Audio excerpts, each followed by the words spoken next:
Good morning. Welcome back to another 0xResearch live stream. Your host, Danny, and co-host, Salve Boccaccio, ZK Boccaccio, Triple Boccaccio. How you doing today, Bach? I'm good. How are you? How's your day been? Doing good. It's a little cold today. I had to bring some fresh water to the chickens outside that wasn't frozen. It's cold? Yeah, it's cold. It's below, it's like freezing temperatures. It snowed yesterday. Okay. That's fair.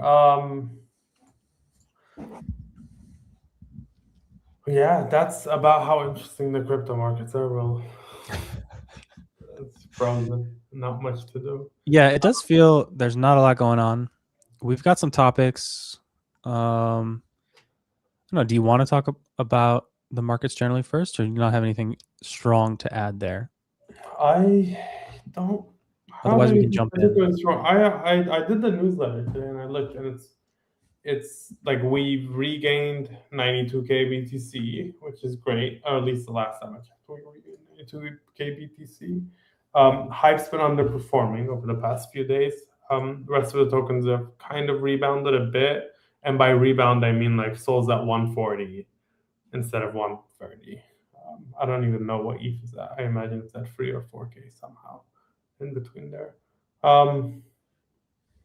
Market's definitely at the stage where it is a lot more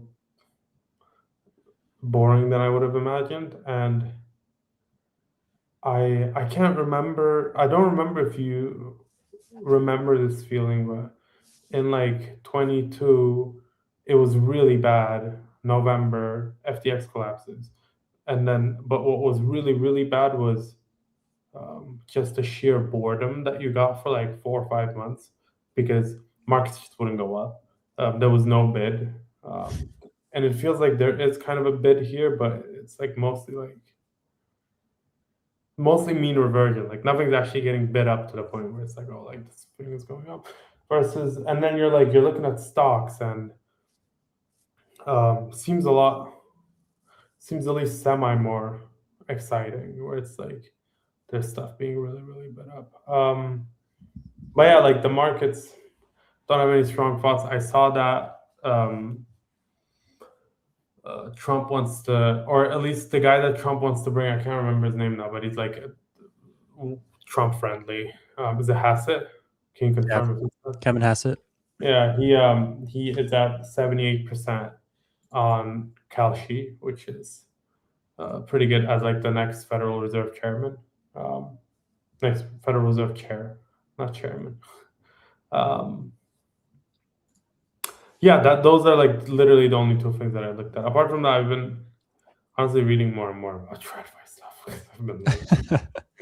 Yeah, I think I guess on the majors, like I don't know, MicroStrategy or Strategy bought $1 billion of BTC or announced another $1 billion that they purchased of BTC. I also saw that I don't think it was Tether themselves, but maybe some investment firm affiliated to Tether bought like 4 billion or so of BTC that was being tracked on Arkham, and Bitmine bought some ETH. But yeah, I kind of agree with you. And I mean, we've been in this like downtrend, and I guess sort of like flattening out, maybe down here now. Just at these lower levels than earlier in the year. So of course the excitement, the gambling excitement has cooled off a little bit.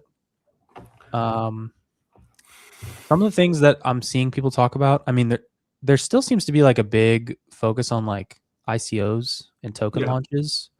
A bunch of the platforms like on Sol are kind of competing on this. MetaDAO is doing the whole Futarchy thing. There's still a Dupe is bunch of like these other, somehow involved in it as well.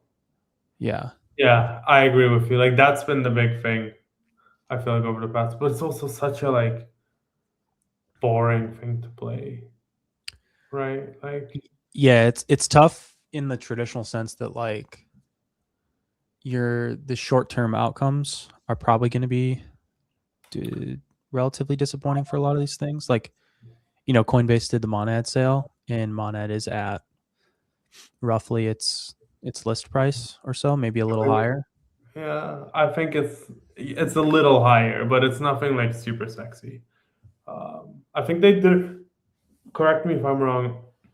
I think they did it at 2.5, and it's at 3 right now. I should probably check this anyway. But yeah, I mean, nothing like exciting, right? It's at 2.7 right now, so it's like literally up 10%, less than 10%. Um, this is one of those things you can play and probably make a bit of money on. I think it's mostly been captured at this point. Like I think there was a time when you could do a lot of ICOs and probably do relatively well. Um, I think it coincided with MetaDAO's original ones, like Avicii. Um, there's a few more of those.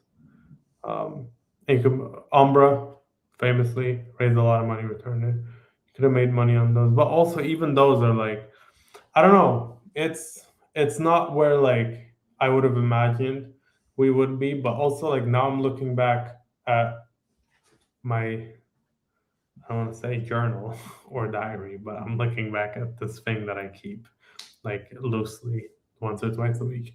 And then one of my things that I wrote was like, probably time to sell mid December, mid 25, late 25. And I And did wrote you this do in that? 23. Huh? And did you Wrote do this in that? 23. I sold a decent chunk. I don't have that much exposure left, but it's also kind of interesting thing because it was really hard for me to sell, and I was like, I don't want to sell, and then, Hmm. but back then it like logically made sense based on I think the 4 year cycle. I was like, it makes sense. So, and then yeah, like volatility is still there at least, but there's nothing super exciting happening. Even though we have like a lot of token launches, right? Like we have Monad recently. We have Mega Eve coming up, presumably. Um, Yeah, industry's in a it's better just a place. change. We're kind of like the market is adjusting to the sort of change in the game. Like when things are going up only, then a lot of the like short term games can be very profitable. Like buying and selling a launch, within a few days and being up a couple X. And then I feel during these periods, it's the game kind of changes. It's less about just like buying every sale and hoping to instantly flip it, and more about having to seek out opportunities and potentially like think longer term, like 6-12 months. Like what do you think is going to happen and where those things are headed? I find that it's very difficult to say anything about 6 to 12 months, though. I feel like it's Sure. easier to say about 2 months and easier to say about 10 years, but it's very difficult to say about 6 to 12 months. I don't know what the fuck's gonna happen in 6 to 12 months. Do you? No, of course not. No, it's impossible. Maybe even 2 months is the appropriate comparison. But you mentioned like Avicii, for example, and I mean that token has been up only for 2 months. So, but One it of the wasn't like a buy it day one and sell it the next day type of thing, which I think is what so much of the participants are focused on. yeah. What have you? I know you're very into Rivian now. No, not now. I feel like I've been interested in Rivian. We don't have to talk about Rivian though. It's not crypto, but there does seem to be a little bit of an overlap there of I don't know. Maybe it's to the point about crypto people getting into looking at equities and wanting to find things to trade there instead. I've been interested in this conversation around like lighter and hyperliquid and perps. Let me pull up. There's a couple of markets. I mean, I think for one, people are looking for a TG here by the end of the year. I'm just pulling up the poly market, but the market right now is pricing pretty good odds that they launch this token before the end of the year. So in the next 3 weeks. And then I guess I've seen some discussion that like this is, I don't know, people are looking at hype price down and they're saying, well, team selling, token unlocks, team selling, but also more competition, yada, yada, yada. I mean, I think they're trying to ascribe some things to just like market going down, momentum breaking down, trading activity and revenues are lower than they were earlier in the year. There's probably a lot of things you could ascribe to it. But it has sparked some conversation of like, where does the perp space go? I'm curious if you have strong thoughts there, or how much you've thought about like this. You kind of have hype with they've got fees in their product and the builder code, like front end model, and then Lighter is doing the more like everything in house. Yeah, almost like a Robinhood model, zero free, probably like some kind of payment for order flow type of strategy here. I mean, I think Lighter is the most real competition that Hyperliquid has right now. I don't think that's a very contentious thing to say as well. Like, I think almost everybody realizes that. And I think a lot of Hyperliquid people also realize that. It's going to depend on a few things. I think Hyperliquid got a little bit lucky in that, well, not lucky because it's like a lot of trade-offs that you have to do. Like, you don't raise outside capital, which means that all of the risk is like by the team and their own capital. So that's the thing, like how much of the token is going to VCs, because VCs have to sell. It's their fiduciary duty. At least good VCs have to sell. So like it depends on stuff like that. It depends on launch price. Like I don't know, Hype launched at $2 billion. Do you think Lighter launches at a price that low? I don't know. And at the time, it was very much like Hype wasn't a guaranteed thing, to the point that it wasn't particularly consensus. So not everybody, like, there was a reason that it went up and then up and then up, because people slowly realized, okay, like this thing is a very different machine, like a very different business, versus like it didn't launch at a very high price. I don't know what the market dynamics are like now that Lighter, like I wouldn't be surprised if Lighter launched at $5 billion. It wouldn't be an insane thing to me. Based pulling on up this, poly market, looking at a few mil potential or 3 billion potentially. Yeah, I would say like $3 billion based on this. I mean, I don't know how much volume there is on this. Oh, there's actually a pretty decent chunk. 16 million. I don't know. To me, it would make sense if it would be, like $3 billion, 2.5 $3 billion. I don't know. The market dynamic is so different for something. Like, think about it this way. It's like people who did the ETH ICO, or like when they first, or like people who did Solana, the original, like when you could buy at $3. What L1 can you buy? I guess Monad you can buy it free will, but do you know what I'm trying to say here? Like the market dynamic is so different that I don't know if you can get the gains from Lighter that you would be able to get from Hyperliquid if you had bought it at launch. Nevertheless, I do think that it is the biggest competitor that Hyperliquid has right now. And I think that's purely because they are launching everything in-house. I do think they've made some strategic mishaps. It doesn't make a lot of sense to me that they're only allowing equity perps trading during market hours. Like that to me is after hours trading is liquid enough. Like holidays and weekends, okay, you can do the Ostium thing where it's like 24/5, but why would you do just market hours? If people want to trade market hours, they'll just trade on on an exchange where there's a lot of liquidity. Does that make sense? Like, to me, that didn't, because you can get the pricing from a relatively liquid venue after hours, and I don't think that would have been a big deal for them. The second thing is, I feel like they've been slightly slow to uh, expand the product a bit further, and like spot is just happening now, and it's only like 2 assets. I feel like they could have gone more and more, but it's a good product. I use Lighter relatively often. Most of the time I use Hyperliquid, but sometimes I want to use Lighter just to like get some points on it. It's pretty good. I have heard from people who are a lot more involved in the trading side, and that they either do like they run strategies or they were at some point involved with high frequency trading or algorithmic trading, that Lighter is not as good. But I'm taking their word for that, as opposed to saying something that I actually have experience in. Yeah, I don't have a strong bias one way or another. I think I'm a proud holder of like 10 Lighter points, so certainly not enough value there to mean anything. I would maybe counter both. I think on that equity perps thing, I see it as sort of like a whatever. Like, I think it's sort of like a natural. All of these platforms are racing to implement.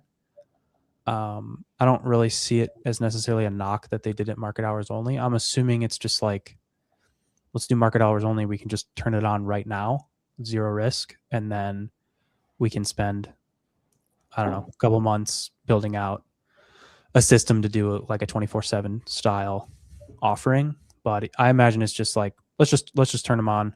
You know, maybe they'll only be a few million volume, but that's fine. At least they'll be in the app. And then like on their speed of shipping, I guess I've been impressed, honestly. Like, Spot, I mean, they just added Spot ETH like last week, but I don't know that when I look at the markets that they have, like they also have the Forex markets, which are quite large, I would say, given, I guess, maybe what I would expect. Like maybe I'll share this tab that I'm looking at right now. Looking at the equity perps, like, you know, you see a lot of these big names that you see on the other platforms, only a few million in open interest for most of these stocks, only a few million in daily volume. On the Forex side, like the Euro USD pair, over 80 million open interest, over 100 million in volume, and a lot of these other pairs as well, you know, 50 million in volume. Obviously, there's no fees on volume, but still, you know, the ratio here of open interest to volume It's pretty good, and I think is quite good. Lighter is the only place where you can actually do FX in perps, like the big ones. I'm sure like a bunch of smaller ones have them. Do they have any commodities? Yeah, I think it's just gold and silver. So they have the. This is also not bad. I mean, so I guess what I was going to say is, like, I've been honestly impressed with, I don't know, they've been very quick to like, okay, I think Forex actually came in November or maybe even late October. So they added that, they added the commodities, they added equity perps, they just added Spot. Like, I think they've been moving pretty quickly these past 4 or 5 months, honestly. yeah. So, and if they've got the token launch coming as well, then, I mean, obviously the token doesn't necessarily mean anything for the product, but in some ways, the token is always part of the product for the speculators out there. Yeah, I agree with you. I think it'll do well. Like, I think they've objectively done a really good job, the team. And like I said, I think it's the only real competitor. I have like, the reason that I said maybe they're a bit slow is maybe just I was expecting more. But also on the other hand, I'm thinking about it now. I'm like, if I wasn't on the podcast and if somebody asked me my thoughts, I wouldn't have even brought it up. I think it's kind of like the podcasters thing where you have to be like, you know, it's really good, but also X, Y, Z. Trying to have a take. Yeah, you have to have a take. The other thing here is,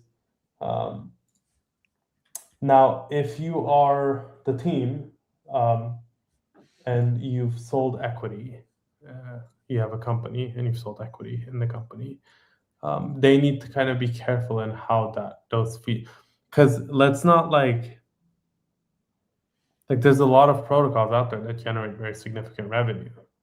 We all know this, but the main difference has been recently that there are some protocols that will accrue that value to the token, and there are some protocols that will not accrue that value to the token. So Lighter could be a fantastic protocol with amazing low fees, great low latency. You buy whatever you want on chain, fantastic. They need to figure out the token end and how it's going to accrue value, and I think that's where the VC stuff gets tricky because, I mean, it's just like it's a completely different way of structuring things. I don't have enough experience with it. I would be curious to see how they're going to do it. The market expects, I would say, a certain amount in buybacks or like direct value accrual to tokens at this point. I mean, we've been talking about this for months now, but it's just the reality. I don't know if they have to do 100%. I don't. If you're using the other money to invest in the product, that's fine. But I do think that there needs to be some form of like, okay, we're generating X amount of fees, and then we're going to use like 50% of it, 70% of it, 80% of it to buy back the token or return or some other way. You know what I mean? The other thing is, I had one more thing I wanted to say. It slipped my mind. But yeah, do you know what? Like, they need to somehow show that the token is going to be worth something, or else you just another like 21 protocol. Yeah, I agree with that. I personally am hopeful that actually the ownership coin model becomes more of a standard than we just ship all the money we make into the coin, because I just think that is like maybe fun in the short term, and especially when the market's going up, because it's an additional slam bid into the coin. But like if you are thinking long term about the success of a platform, it just feels like kind of a waste. So I'm hoping we can get away from that and we can get more into like, maybe it's token holder rights, or the equity and the token get combined into an entity and you take away the question marks. But we'll see. MetaDAO has some traction there, but there's not like some of these large projects. It's still quite, I would say, quite limited in terms of that approach being taken. So yeah, the issue of like MetaDAO is, for example, like Monad will never get on it, right? Like, does it like Lighter won't ever be a MetaDAO launch, or Monad will never be a MetaDAO. Does that, yeah, like the larger ones that you're like, okay, like I want to see some form of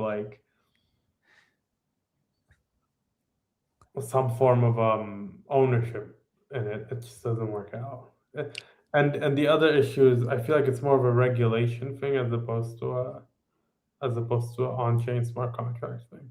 It definitely, like MetaDAO is great because it fixes it for this like 10 to 15% of protocols, like not mid-tier. I think these protocols can do very, very well, but like purely based on the amount of money that they raise, I guess they're like mid to lower tier, and it works really well for these protocols because you simplify the entire process. Investors know what they're getting. The team has clear goals and KPIs. Fantastic. MetaDAO benefits. Fantastic. But it doesn't work for everybody, and it can't work for everybody. And at that point, I think some form of, unfortunately, regulation has to get involved and say tokens are actually, like if you hold a token that entitles you to ownership of the protocol if it dissolves, because that's the entire basis of stocks, right? Like if you're an equity holder, at some point after they pay back preferred equity, debt, whatever, you get the remaining of the money, and that's what, like, it doesn't represent anything, and it won't represent anything for the vast majority of protocols, apart from a very niche group that say we want our token to be ownership tokens. And they're also self-selecting, like good teams who would have probably already had some form of value accrual mechanism, who are going to work towards a good goal, end up picking themselves and putting themselves into this basket of like MetaDAO saying we're going to do ownership tokens. They're not the ones that I'm worried about, though. Like the ones that I'm worried about are the very large protocols who have very convoluted equity token structures because they've raised 5 times and some of them have raised $450 million. And then also like the shittier protocols where I'm like, I don't know if I get like any legal rights if I buy these guys tokens. They're lying, and I'm cooked. You know? Yeah. I think more and more though the market is forcing outcomes here, especially in a down market. It's like when you get those clearly poorly designed structures there where all the value goes to maybe the equity and the token is a meme coin, then maybe maybe the gamblers like kind of speculate on it for a few days, and it pumps here and there, and people try to play the quick kind of rotation game. But I don't know. We see again and again that all of those just trend to zero because people are not willing to just like hold a meme coin that means nothing in relation to a business or protocol. So I agree with you. Like, we probably like ideally you need to have some like base level regulations that maybe force some of this to an extent, but otherwise we're kind of left with, you have to kind of select for the good teams and deselect all the teams that aren't willing to make those choices. Another thing about Lighter that's kind of weird. Sorry, I just remembered what I was going to bring up before. They don't share any of their revenue, and they're saying we're going to share our revenue when the time is right. And they're like, oh, like we're just like trying to figure out how to show the revenue. I'm like, it's quite simple, buddy. You just show how much money you make by day, and then sometimes by week, and then sometimes by month, and then by quarter, and then that's it. But they don't know how to show that, which is another reason why I'm kind of like, I don't know what they're doing in the back end. It's a weird thing to do, right? Like if you're a DEX and you're making money, and I'm pretty sure they're making money, like based on the amount of trades that people are taking on this platform. If they're doing like a payment for order flow model, which I think they are, even though ZK Mike just got upset at me and said they're not doing PFOF, which I'm pretty sure they are anyway. They are doing PFOF. They're making a lot of money, and they've publicly said we need to make sure that we are representing the numbers the way we want to represent them, which to me seems. I don't know how it works. Yeah, I guess I don't have enough context there, but I guess what I would say is like, if, for example, I'm going to assume that they have maybe like a profit sharing agreement with market makers that operate on the exchange or something along those lines, then maybe getting the revenue statements is not quite as simple as just like looking at an address on chain and then like saying, hey, here's the revenue for the day, because maybe it potentially is maybe not routed that in that way. But in terms of like how they want to present it, I guess, and maybe this is leaning a little too stock based or equity based, but it is fairly common to like, I don't know, take some time thinking about like what are the metrics you present as a public company to say that like, it's not quite as simple as just like, here's our revenue. Usually it's like you break out other metrics. Like if you're Tesla, it's like how many cars did we deliver and what's our margin per car, and like if we're doing robotaxis, like how much are people paying per ride and how many rides we did. So in this case, maybe it's more involved, and it's like, maybe they have some revenue share agreement with different parties and they want to maybe break that out in certain ways, but I don't know, maybe some of that can't be shared. I don't know. I'm taking maybe a generous interpretation here, but since I've seen you beat to a protocol, so I think you may have more than 10 points in your life. What's that? This is the nicest I've seen you beat to a protocol, so I think maybe you have more than 10 points in your life. I have 10. I might have 11 points as of this week, but no, I don't have very many points. I'm just interested in the, I don't know. It's like the kind of the one hot area of competition right now that's like pretty interesting. I feel like in other areas, MetaDAO is kind of like the only game in town in like this new form of like launches and things. But at least in the perp space, like there's some back and forth going. I was tuned into the meme coin Launchpad wars earlier in the year, but that's it's down in the dumps. So I have to have something to That's get fair. interested in it. But we have no details on the token. Like, I don't know. I'm not going to speculate and say the token is bad before there's any details. But Yeah, that's fair. when they're dropped, like we can shit all over it if it's bad. You know. Or will be like very into it. I will say there are other places where I think a lot of action is happening. I just think we probably aren't as interested as other people are. Like Daniel Smith got one-shotted by prop AMMs. It's all you can think about. That's true.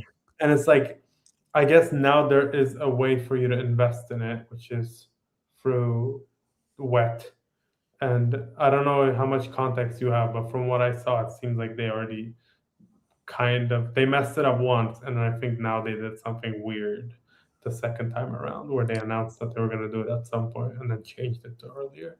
But I think that's it. Like it's still trading based, and prop AMMs are like, I think I would say objectively quite interesting. It's like kind of being super interested in MEV back in 21, and it's like, well, you can't really make any money on it unless you're like spending a lot of time actually building out this stuff. So. Yeah, I think that's a valid point. So, sometimes, in even the places where the competition is happening, there may not always be publicly investable things in those activities. And like, that's probably how I would place prop AMMs today. Like even in a wet token scenario, like as it stands today, I don't think that token means anything in regards to the success of Humidify. We'll see. Maybe they change it, but as it stands right now, it doesn't seem too likely. But yeah, I don't know.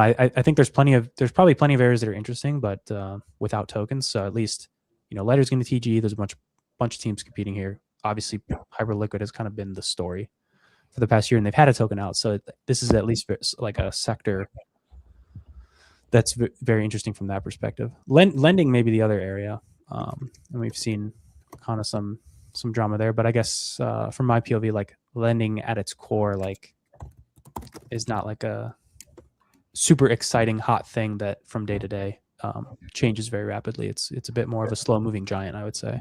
Maybe we're just kind of lost because the people into lending are also super into lending. They're like, oh yeah, modular pools, man, they're crazy, and they're also super into Pendle all the time. I'm thinking of Carlos, who's probably having the time of his life because there's like all this stuff happening in lending, but also all this stuff happening in prop AMMs, and he's like, yeah, this is fantastic.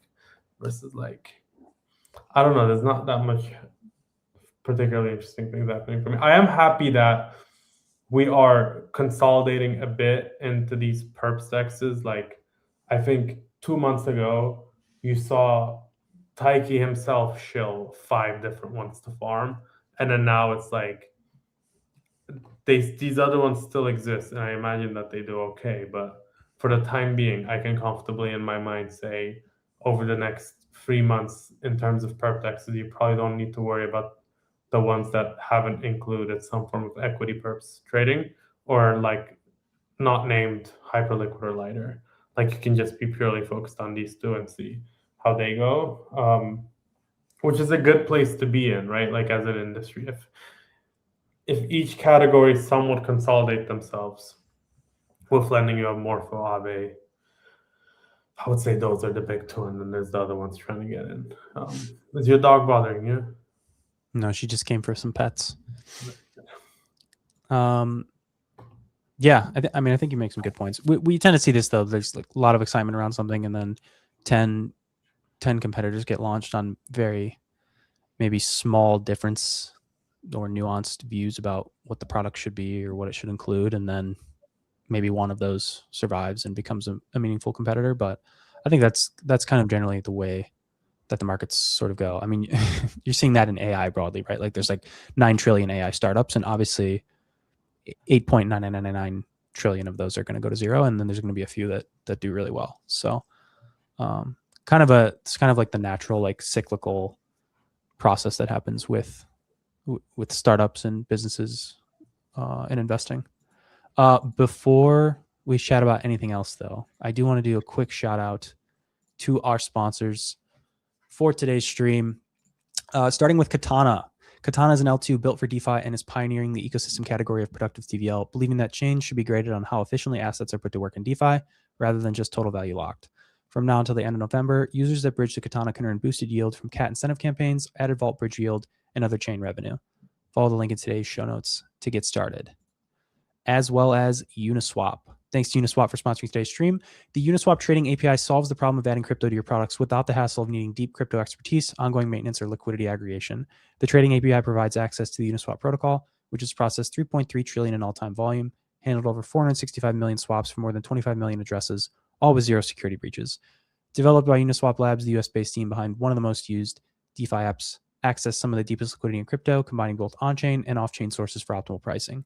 The same liquidity that powers billions in swaps, now available via a singular API. Thanks so much to our sponsors. Thank you, Uniswap. Thank you, Katana. Should we talk about the Uniswap thing now that we've mentioned them? Yeah, do you want to talk about Uni? I guess that's maybe another place where kind of like when I was mentioning like sales and ICOs and these things being kind of a core, I don't know, focus of the market right now. Uniswap has their CCA, continuous clearing auctions system, and they just did, I think their first one with Aztec, I believe. Yes, let me pull up. Hayden had a tweet about it, just sharing some details, saying 59 million in bids, no sniping, bundling, timing games, just slow fair price discovery, ending 59% above the floor. Even if you bid 10 billion FTB on the first day, you would not have overpaid and instead executed at a DCA price between the floor and the clearing price. Large portion of the auction proceeds will see the pool and be the largest secondary market liquidity source. I guess this system, it makes sense to me in a few different ways. Like, I guess this is kind of like the reckoning of different games that we have in crypto. Like, I think while we understand, I think generally that like some of these other sale mechanisms, like the first come first serve, or like pricing a sale like maybe way below what the expected like valuation of the thing will be in public, are, I think, typically done on purpose, because then it pumps the price, or it lets certain individuals kind of play a game there and capture some return from that activity. In this case, like this auction mechanism makes a lot of sense to like basically let anyone get kind of like what is expected to be the fair price and then seed in a starting pool. I don't have a strong take here other than the fact that like I just don't think that this Aztec token is particularly exciting, and maybe opens up the problem of like you have to get immediately into the conversation about like, are the tokens worth anything, and do they, like, is the token a meme coin in relation to the protocol, or does it have value?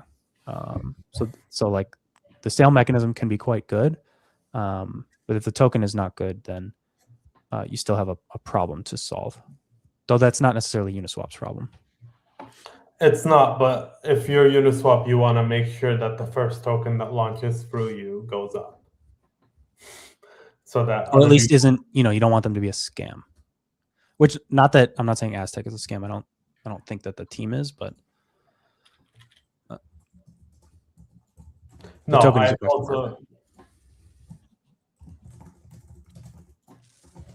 I don't think that it is a scam. I'm just like,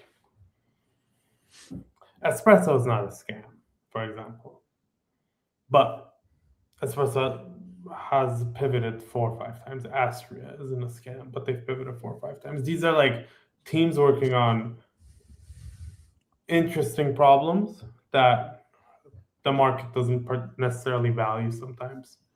And what ends up happening is they don't go up. And if Aztec doesn't go up, it's not a great advertisement for the Uniswap CGA,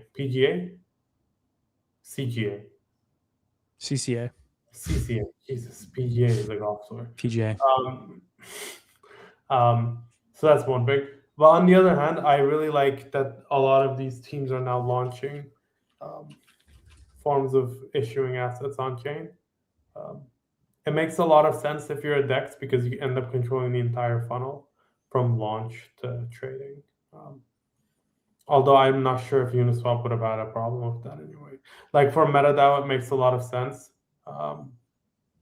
because AMMs make a lot of money, and I think that's why I'm gonna adopt it. Velodrome, it makes a lot of sense because I think most of the time, Aerodrome, sorry, tokens end up putting their liquidity onto Uniswap, and if they launch through Aerodrome and the liquidity lives on Aerodrome, it's a fantastic way to do it because the protocol takes all the fees. I don't know if Uniswap needed to do that, and I'm a bit surprised that Aztec is their first choice, but it does like conceptually make sense. Like Uniswap is kind of an old guard token. Aztec's kind of an old guard token. Makes sense that they would work together. I do think that it would have been probably better from Uniswap's end to go with something that was valued at a lower price, probably, and something that might be more interesting to regular users day one. Although I don't know enough about Aztec, and we did just have a big privacy thing, like a month ago. So I don't know. Maybe I'm completely wrong, and Aztec ends up doing really, really well. I eat my words. Yeah, and maybe something that we still need to work through is this.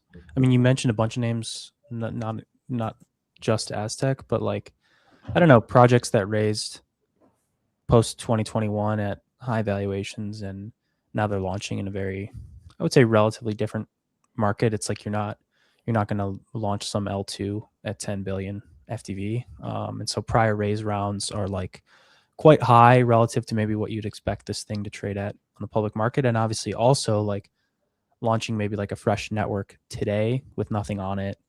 I don't know. I think they have a lot of headwinds that they're working against, but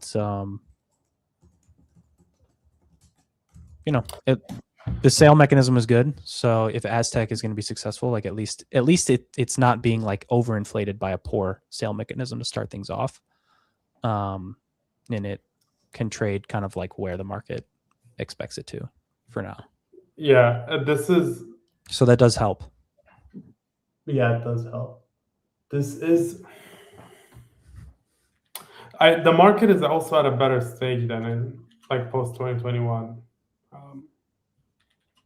It's just that these types of projects just aren't valued the same way. I saw somebody wrote something about how like retail is getting smarter, but not in the sense of like they're not falling for um, I feel like it Olympus now. depends. It depends on what you mean by smarter, because I think there'll always be two games in the sense that like there's always the one game around a launch, and it's like that's the hot asset, and if you can predict up or down, you can make a lot of money in the first 1 or 2 days, and maybe you can't really predict that, and it's just kind of like you're just gambling every single new launch. But either way, there's always a lot of volatility around those events in many cases.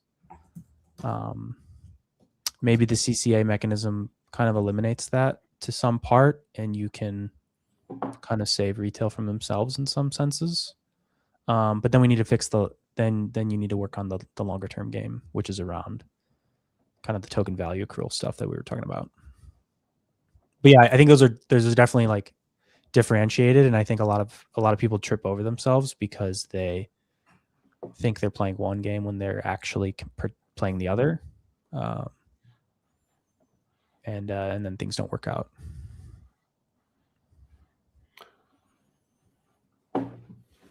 Yeah, it is. I don't know. It is. I read a few people talk about. I mean, every like time there's a bear market, people say this, right? It's like you should start increasingly focusing on. Like this is a good thing and a bad thing because crypto is as it becomes more and more normalized, um, volatility goes down, and when volatility goes down, the ability to make increased returns goes down as well. So you want to focus, and like as it becomes part of this broader asset class, which includes macro assets and stocks and whatever, you want to start getting more and more focused on all assets. So I guess like to your point, there's two games being played, but now we're also bringing in a third, much larger game, which is just general investment. Also, just like I've been corrected and you've also been corrected. Robin, Lighter does not have PFOF. High frequency traders and algo traders pay for lower latency right now. I imagine either go into a PPOP model in the future or That's where all their revenue comes from, is a fee yeah, for yeah, HFT. which makes you think how much money these guys, these like high frequency trading firms, must be making off retail flow, such that they'll pay so much money for it. For I mean, like latency really really matters, right? But like figures I saw on DeFi Llama was 185 mil annualized, which is quite a bit of money being paid to Lighter. It's not bad. Worth it's good.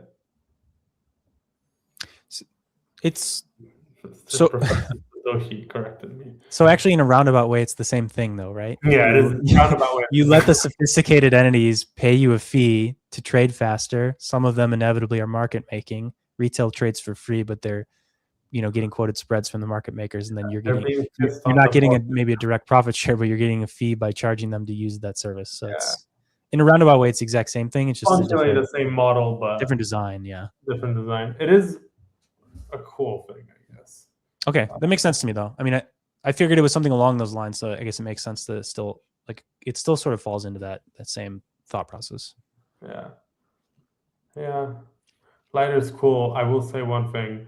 I've watched a few of the interviews, and I think they should be doing more and more interviews.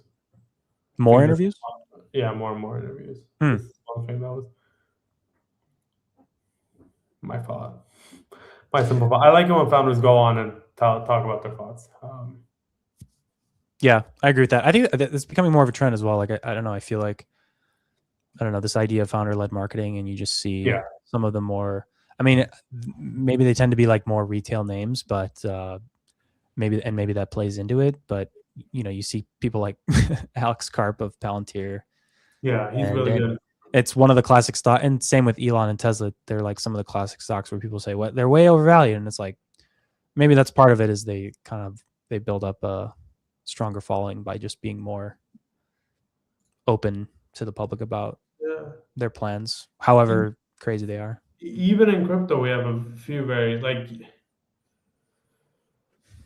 founder-led marketing. I would say Aerodrome does this quite well. Alex Cutler is really good at this.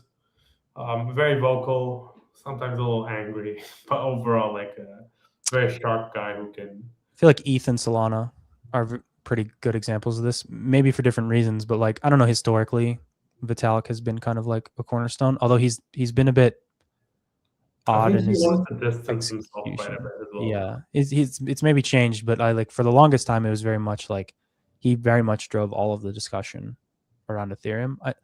I think you see that changing a little bit with Solana, but I don't know. You know, Tolly talks about all these things and he retweets projects. Tolly's less as well now. I mean, I guess like I'm gonna be wrong over the next few days because they're just having breakpoint now, but it feels like he's quieted down over the past 6 months versus like I'm seeing more and more non-Tolly people speak. Same with Raj. He was also like very, very vocal. I think it's just the signs of like developing product though. Like the larger your product gets, the more people you bring on and the voices become more and more dispersed. Like I feel like Justin Drake's a lot more of a talking head now. Dan Cred was historically very quiet. Solana has Vivo now. It's very, very vocal. Matt, obviously, they've always had very vocal. So they have all of the investors as well, like Kyle Samanius, one-man machine who was just like just bet you $100 million anytime you talk badly about. He's like James, but a lot richer. Yeah, it's a massive size check, James. That's tough. I feel like the Solana strategy is very interesting too. Like they very intentionally like sometimes rage bait, but it's like very like engagement focused. Like sometimes they know they're making something that's rage bait and they're doing it on purpose because they want to elicit the response. Yeah, they're quite good at it. It makes sense. It's a marketing tactic. I would say that they have some like cringe marketing, but even their cringe marketing, they play into it such that it doesn't become. I think it's a lot better of a strategy than like what others have taken, what other chains have historically taken. I will say one thing, I've been thinking about this quite a bit, and if Hyperliquid starts doing not well, I think the comms thing will start biting them in the ass. Because they do very little comms. Like Jeff does a Yeah. pod every 2 months, and he does it really well. He's very like polished, he speaks very clearly, but that's it. That's all of the Pretty famous example of like lack of founder-led marketing, I guess is what I would say. They're the complete opposite, where there's very little coming from them. marketing. It's Yeah, I literally do think I think the market wants more of it. Like they certainly probably need a more vocal public spokesperson about the project. right. Yeah, and what they're doing. There's a few people that have taken that slot, if you think about it. Like Max Fiegi is very vocal, and he is probably like, I don't think he's handpicked. I don't think he's approved by the team. I don't think he's approved by the majority of the community, but he is like objectively pretty smart, so he does a good job. And also like other bag holders as well, right? Like me, I'm on the pod once a week, just fucking speak about Hyperliquid. Yeah. Well, in crypto, there's certainly the community led marketing. It can become pretty like, I don't know. I feel like XRP and Ripple are the classic strong example of that, where you just, for whatever reason, every other boomer has like, 50K in Ripple, and they're like, it's my retirement account, and I'm gonna live on XRP for the rest of my life. It's going to 10,000. And otherwise, you don't really hear from like, I don't know, Garlinghouse talking on CNN every day or anything like that. I do see him quite a bit, but on like scam YouTube videos. It's not him.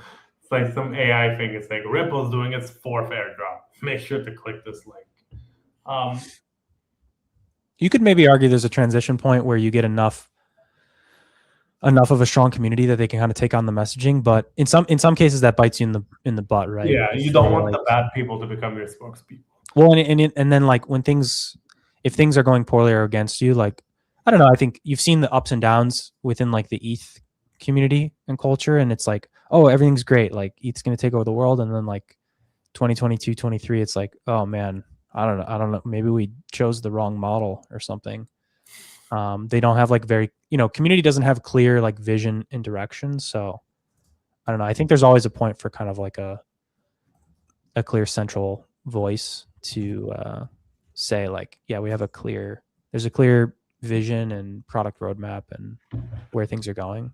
Yeah. And for ETH, like, maybe Vitalik was not always so talkative, but he did, at least provide some of that consistent, like, this is where we're going. This is how the roadmap's evolving, XYZ. Yeah. And Vitalik's also not media trained or anything at all. He just goes up. He's just a funny guy. Yeah, he's just a funny guy. It's very, I will say he is like very clear in the way he speaks for somebody who is clearly like 3 standard deviations out of my IQ. So it's very good. All right. I need to one more time give a shout out to our sponsor for today's stream, Katana. Katana is an L2 built for DeFi and is pioneering the ecosystem category of productive TVL. In just 2 months, Katana has surpassed 500 million in TVL, with over 90% of that being productive in ecosystem apps like Sushi and Morpho. From now until the end of, it is already past the end of November, but users that bridge to Katana can earn boosted yield from cat incentive campaigns, added vault bridge yield, and other chain revenue. Follow the link in today's show notes to get started. I need to find out if that boosted yield is still ongoing. Sorry, what?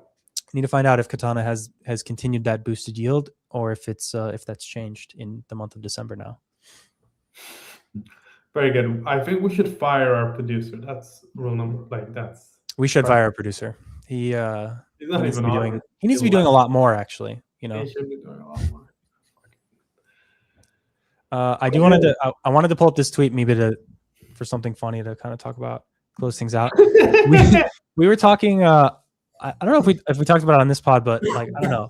There's been a lot of excitement about prediction markets, and there's been some good memes going around. I don't know. I think we've talked a little bit. I talked about it on Lightspeed with Ryan Connor and some of the other guys, and maybe we talked about it with James and Noah last week here. You have fucking 0x. Ryan Connor on Lightspeed.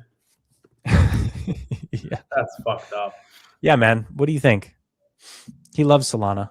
Oh my god! But some of the conversation right now is that like the speak about prediction markets is maybe a little overheated, and I thought this tweet was hilarious. Or this copy pasta that's been going around is so funny that like prediction markets will replace buying stuff. I want someone to bring kiwis to my house. I make a prediction about whether someone will deliver 4 kiwis and load 15 into no. A guy with an e-bike sees it and picks up some kiwis. Before dropping them off, he bets yes. He drops them off, and he gets the market resolves to yes, and he gets $15. Rest in peace, Amazon, DoorDash, Uber Eats, etc. So of course, this I've seen a bunch of versions of this copy pasta, like for just everything, like replace every type of company with a prediction market, and then you have a guy that bets yes and a guy that bets no, and it replaces everything about the service. I will say my favorite one is still the one that, what's that guy's name from the song? Tulip King. The Tulip King was. I think Ryan Connor messaged me after he thought it was like about being elected to political office. Yeah, I don't know how relevant prediction markets will be apart from gambling. I don't really. The one is like, oh, you can see what like. I think the funniest one was when you saw people were doing like rates based on prediction markets, and it's like, well, there's like, it's the most fucking liquid market in the world, but you can just look at the actual market.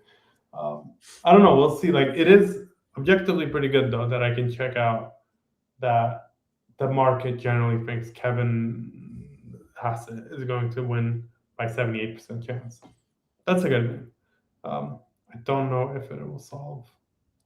I think it's largely going to be the same promise that crypto had, which was the universal equalizer. We found out, unfortunately, at a certain point turns into pure gambling and then probably gets fixed up after that with tokenization and everything going forward. But I would say probably prediction markets will be disappointing for the next 3 to 4 years.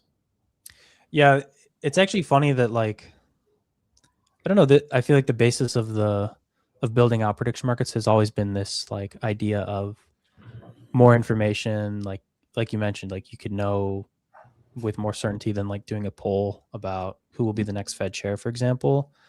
But then what ends up happening is all the trading is on sports gambling, and then you what's that one thesis? It's like the newest thing always starts out looking like a toy, but in crypto we say the newest thing always starts out looking like a casino. It's a question mark as to whether that's true or if it just is inevitably always going to be a casino. I do think that there's a way that it can become a super digestible way of showing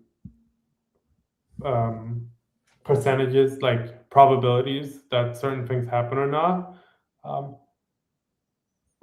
But I don't know how necessary it is to have massive valuations on these things. Like, I do think it's the only right. Like, I mean, they're very cool, but I don't know how much money they make, and I don't know about like how much money they'll continue to make going forward.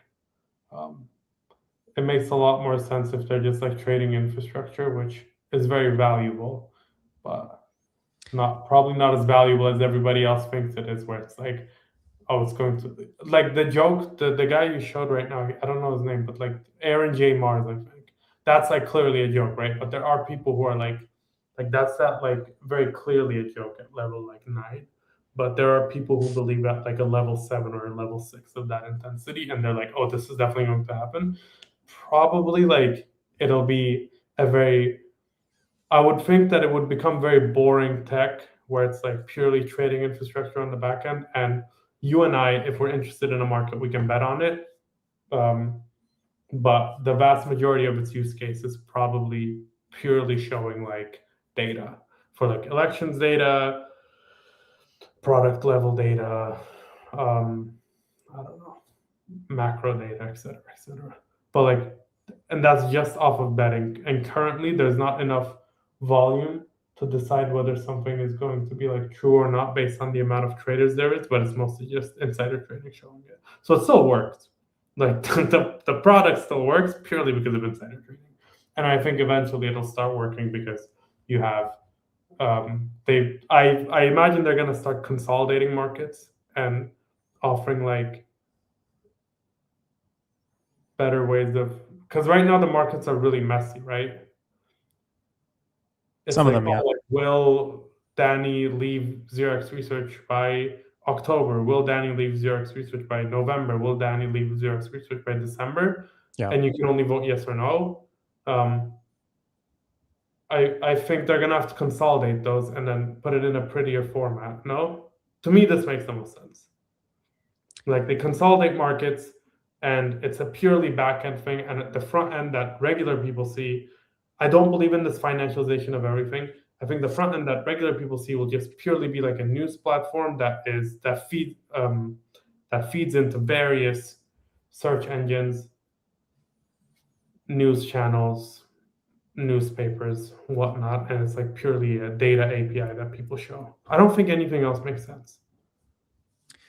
It's like the market is like Yeah. nobody, like the vast majority of people aren't involved within the market at a reasonable level, but they always pull those data points. It's like SP 500 rose 0.8% this morning, and like that goes. Do you know what I'm trying to say? It's a very convoluted way of describing this like very simple thing, but this to me makes the most sense.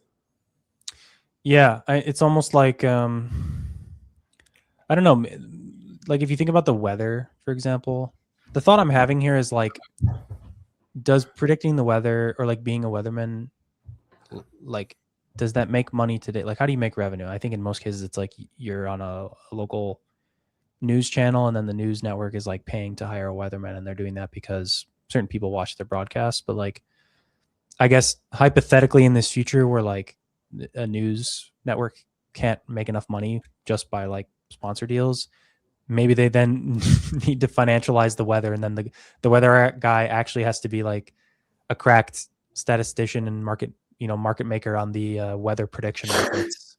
And he has to run a profitable venture.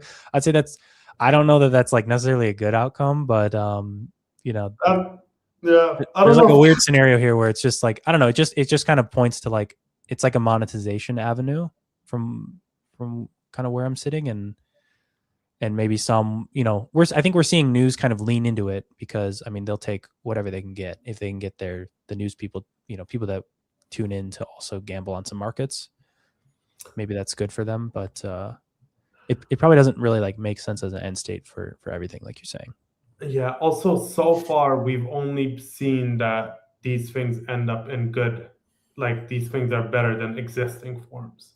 So like the big one was Nate Silver was predicted, and Kamala was going to win, and then Polymarket predicted Trump was going to win, and then Trump won, and everyone was like, "Well, the establishment forecasters are dead. Prediction markets rule the world." What happens when these things actually can? And like, there's this idea that if there's enough money involved and if there's enough people involved, the market will show the right outcome. But I don't know if that's true. I don't know if wisdom of the crowds is something that exists, and I don't know if wisdom of capital is also something that exists. Like thus far, it's been proven, but thus far it was proven when prediction markets were relatively niche. Like prediction markets, I think gain more. I don't think the data shows this, but I would say that more mind share post-election. Like Yeah. pre-election or like during the election, there was a lot of money involved. There was a lot of trading volume involved. But I would imagine that it's like very smart, called super forecasters in like lingo, but like just very smart people who realize that there's this new venue for making a lot of money by being right. They get involved in this and they're right. But I don't know if that translates to when the global market gets involved, because the global market is wrong all the fucking time. Like people with vast amounts of money are wrong constantly. So if like in a year more and more people get involved, more and more capital gets involved, but the capital that's getting involved aren't people who like are super interested in new forms of predicting and new forms of markets, but just like regular people who are like, oh, I think Kamal's going to win. James is getting upset at me in the 0xResearch chat. I don't even know. It's been 40 minutes since I said that. Yeah. Maybe one thing I'll add, because I think what you're saying makes a lot of sense, is like, just so here's the thing is like, just because the prediction market is correct in the sense that like maybe it favored Trump to win the 24 election and then he went on to win, it doesn't mean that the opposite couldn't have happened. Like if the market priced Kamala at winning at 30% and then she won, it's not that it doesn't also necessarily mean that the market was wrong. It just means that like a lower probability outcome occurred, Yeah. and that's possible. Like the market could still, it could price something at 5% and it can happen.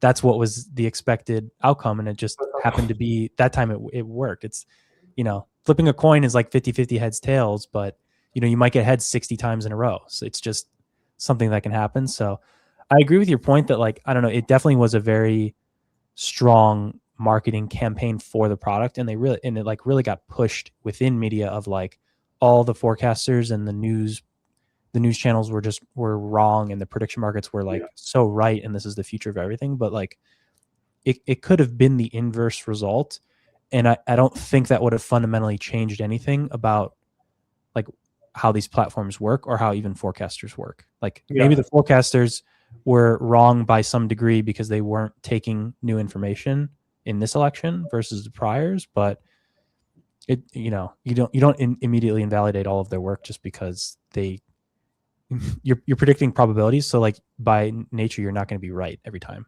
That's how it works. It only makes sense. One last thing I'll say, and then we can end this, is they also came up in a very contentious election where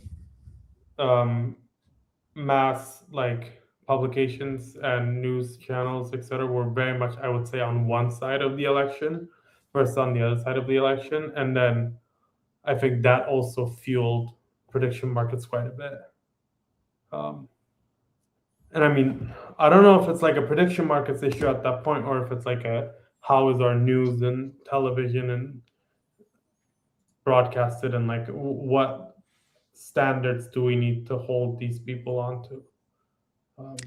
Yeah. I think this is outside of crypto, but there's kind of like a centralization thing that happens there where, there's a few businesses or like core groups that own a lot of media outlets. And so, maybe some of them are biased in one way or the other. I think people generally know this, like, that Fox News has a lean, that CNN and XYZ other platform has a lean in one direction or the other. And there's like, there's like newer news platforms online that you can find that it's like, see the bias in this article, see who wrote it, see who funded it, that type of thing. You can get all that information, but even that is like, I don't know. I found that I don't think that they're like, the average guy that's watching Fox or reading the New York Times, like, they don't really care is kind of the result.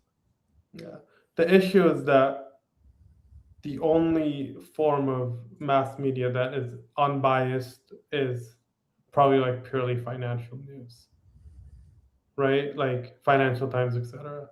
Well, it still has a bias, but it's a lot less biased than other stuff because it's like purely related to the markets. And like you can be on one side or the other side, and you're mostly leaning towards making some form of bet in the market. This is irrelevant to this conversation, but this is like something I've been thinking about, and like how you want to adjust the way that you consume news.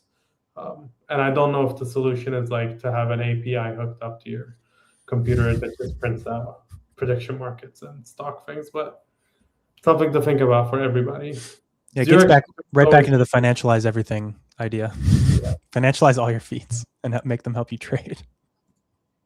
Yeah, wait, Zaki asked, Bach, do you have thoughts on the HL front and HIP free markets are divided by issuer, which is not intuitive in my opinion, but makes sense from risk side thing. Other thing is, it doesn't make a lot of sense from right now, I think, because of the way that it is displayed, but historically, there are different markets in centralized exchanges per different ticker, and I think that's what Hyperliquid's kind of doing. Like they fixed that somehow because you can have Tesla USDH, Tesla USDC, which works a lot better than if there were like two Tesla USDC markets, right? So it's like, because like in Binance, if you think about it, there's like whatever BTC FT USD, BTC USDT, BTC USD markets. So it's not as bad as it should be, but I mean, this is like, yeah, this is one of my bull cases for Lighter, is they're able to issue everything under USD because they control all markets. We'll see which one ends up being right and which one works. For the time being, I do think that it's a little messy, but not messy enough such that you can't trade. I think if as they start moving things into like the strict place, it'll also be a bit better. Are they the big stink about USDH a couple months ago is so interesting to me now? Like, is Hyperliquid not going to prioritize transitioning markets over to USDH? Like, they don't care. Just let them be USDC based. I don't know if it's their priority. No, I mean USDH is like, I don't know. I don't know. I don't think they're gonna plan on shift. It would be such a pain in the ass. The thing is that I think that would be bad for Hyperliquid. Like you want to keep people. I like Max Viegi and I like USDH, but he knows that USDC has a certain brand and certain Lindy that USDH just doesn't have yet. And it wouldn't make a lot of sense for them to say, hey guys, like I know we have $5 billion of capital in USDC, we're going to swap it over to USDH in one day. I don't even think USDH would be able to handle it at this point. Maybe. I don't think they'll swap for a while. I don't think they'll swap ever. I don't know if it makes a lot of sense. But USDH has a lot of good stuff going for it. You get like reduced fees to a meaningful extent, which I think is to the dogs. Yeah, they're fighting. I'll let you go. And do you beat the dogs or no? They probably want to go outside and run around. We can end things here after I said beat the dog. Okay, we can call it there. I think covered everything we wanted to chat about. All right. Thank you guys for tuning in. I'm going to go set up all my pricing feeds from the news so I can tap directly into all markets without having to think about it and really financialize my life even further. I think really just like locking in and leaning into the new trends is the way to go. So you should only be thinking about how to trade about everything that is happening in the world. Your entire life should be financialized to the point that you can't think of anything else. Yeah, that's a good idea. You will eat the bugs. Your children will eat the bugs. And we're all going to eat the bugs together on Friday when you hear from us next time. Peace out. Peace. See you guys.